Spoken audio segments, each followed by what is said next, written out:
students. Today I wanted to talk a little bit about virtual school. I know a lot of you in the country are going to be encountering virtual school, especially those kinder parents are probably wondering, what does that look like? What's going to be involved? What expectations are there going to be for me and my students?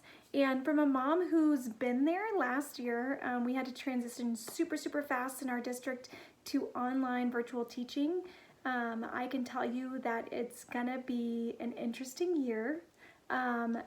I thought maybe this year we'd be able to go back in person as many of you did, but Arizona in particular's cases are up pretty high. So I don't think our teachers are willing to go back and teach anytime soon. So I think we're preparing for the long haul and do virtual teaching possibly October and beyond. I know I've heard rumors that we may not even go back until like next March. Of course, all that's dependent on vaccines and what happens with that. But as we know, who knows what will end up happening with vaccines? Who will they be distributed to first? How many will we make? All that stuff's kind of in question right now, right? So anyway, a couple takeaways from what I learned last year to just help you guys out. If you're just starting virtual learning, it can be quite difficult to grasp.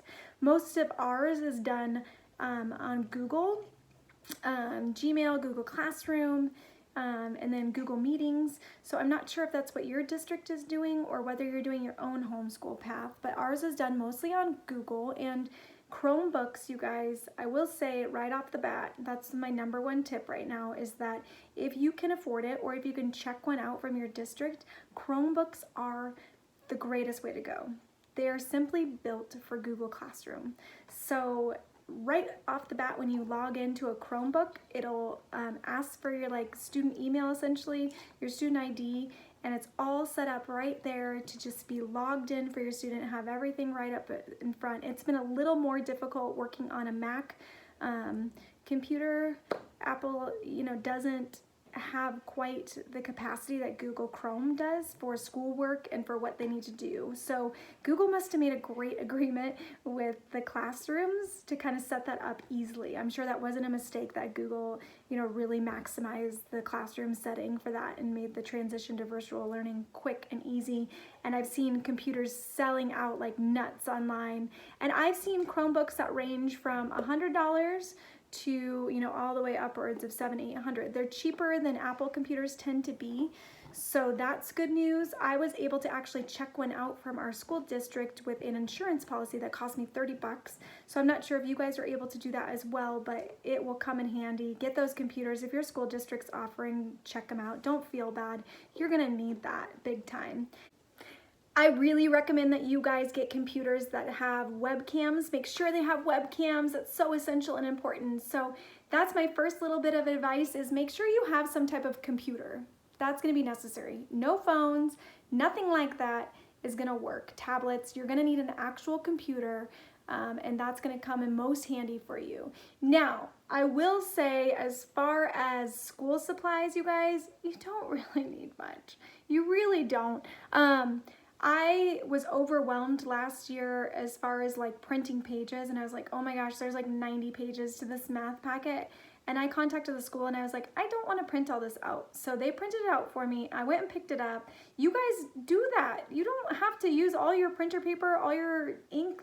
The school's responsibility is to get you the materials. So make sure you ask the school. School supplies, maybe they might need some pencils, maybe a glue stick. I can't really see the crafting going that well at home. My kids are young, so we're talking 4th grade and under mostly for my recommendations. But yeah, my kids are young. Mostly what we can ask in this virtual learning is, honestly, they just sit there and pay attention. I think that's gonna be the biggest thing, is that we work on their attention span. So if you guys start reading your kids' books and try and get them to sit quietly and listen, or try and just keep that attention span going a little longer. We've really struggled with that over the summer because we've had a lot more TV and video games and different things like that all summer. So now we're kind of scaling back on that, and that's hard because their attention span's gone to nothing basically. And also Having them be on the computer for school for 2 to 3 hours a day isn't ideal. I don't love that they're going to be staring at a screen, and I'm sure you guys don't either.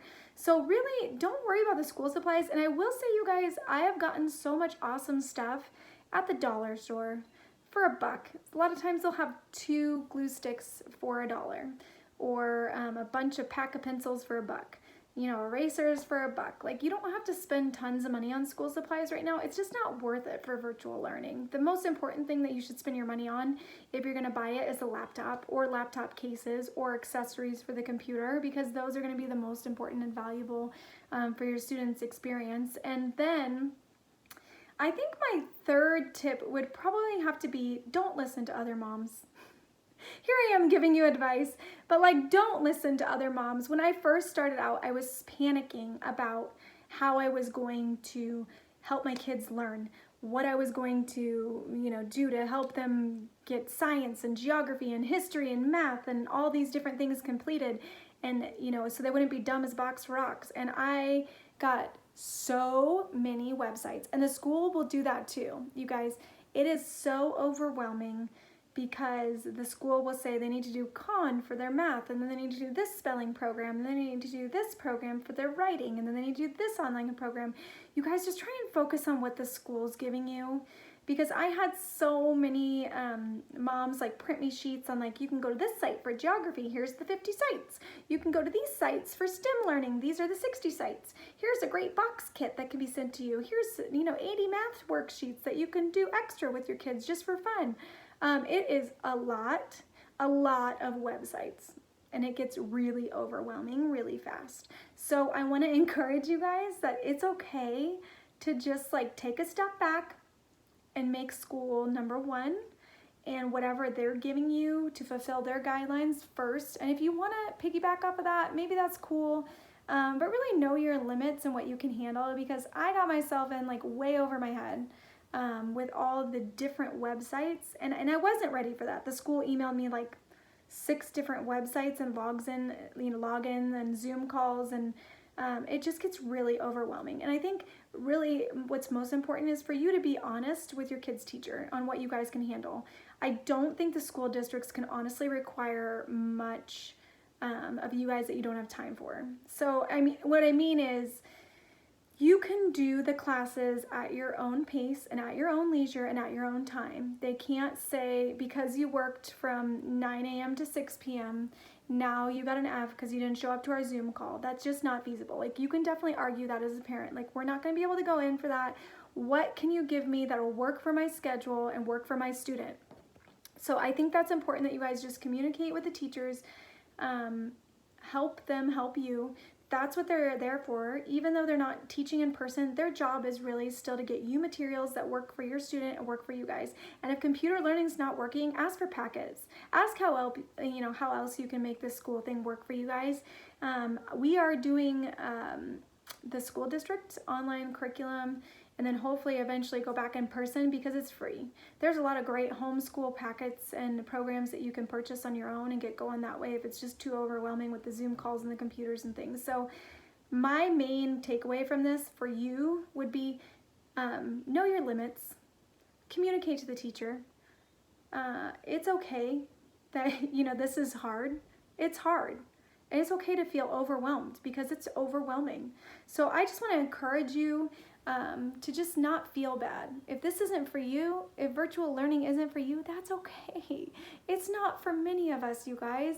And I just want you to know that I support your decision. I know many other parents are just surrounding other parents in love right now, and I think that's a really great way to be, because it's going to be a lot. And also support our teachers. They're doing the best they can. So anyway, you guys, that's my main takeaways. Let me know if you have questions or suggestions. I'd love for you to subscribe to my videos if you want to see more of me.